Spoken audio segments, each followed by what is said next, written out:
seen, but Lexi didn't return. For a while, Jordan began to suspect that Lexi was dead with dozens of other humans. Then the notice from the airline came, and Jordan breathed a sigh of relief. Halloween was the worst.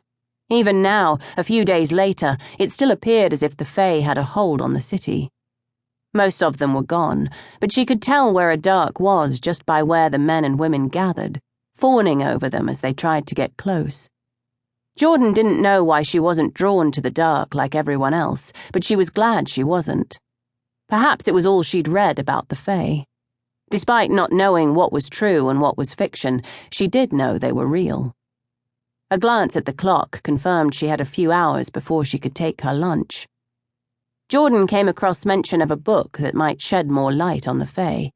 She tried to purchase it, but no one had it. It was fortunate that she called the library and they actually had a copy. The new librarian, however, was a bit of a prude and refused to hold the book for her until after work.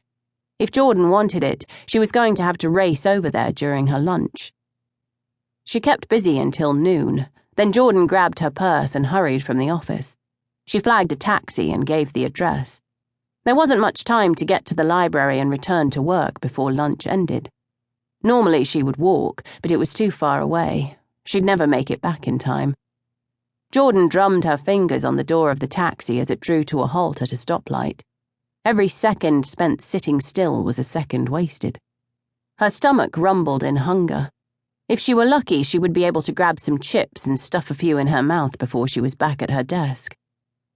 By the time the taxi pulled up to the library, Jordan was anxious to get out.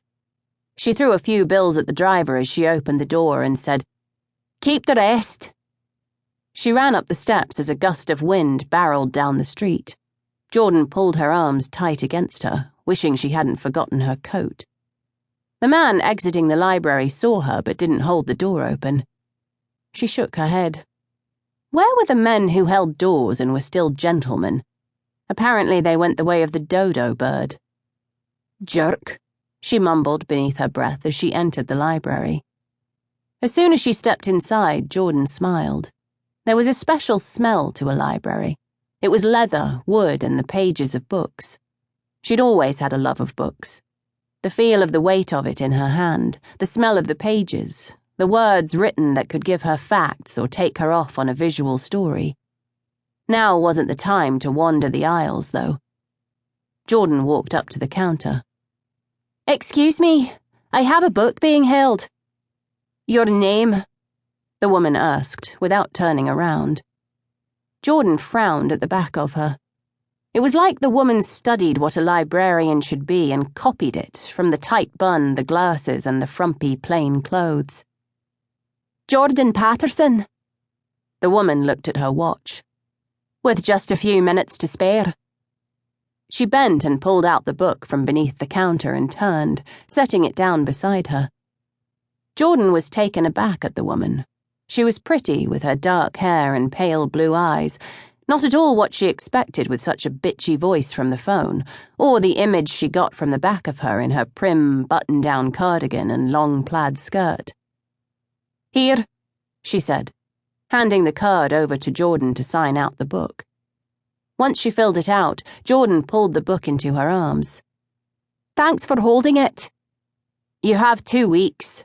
The book will need to be returned then," the librarian said, as she met Jordan's gaze. "Yep." Jordan turned her back on the woman and rolled her eyes. Had she been able to find the book online, she wouldn't have had to deal with the librarian from hell. If the book held as much information as Jordan hoped it did, she was going to have to widen her search for it, because a book like it belonged in her own library, not the city's, where no one would check it out. Jordan fought the urge to open the book as she walked down the steps of the building. By the time she reached the bottom, her will crumpled. She had it open and was flipping through pages in a heartbeat. Her eyes scanned page after page as her brain soaked up everything. Jordan couldn't wait to get home and begin making notes. With her stomach rumbling again, Jordan turned to find some food when she ran into someone. Her shoulder was jarred so that she nearly lost her hold on the book. "Sorry," she said, and looked up into the most amazing silver eyes.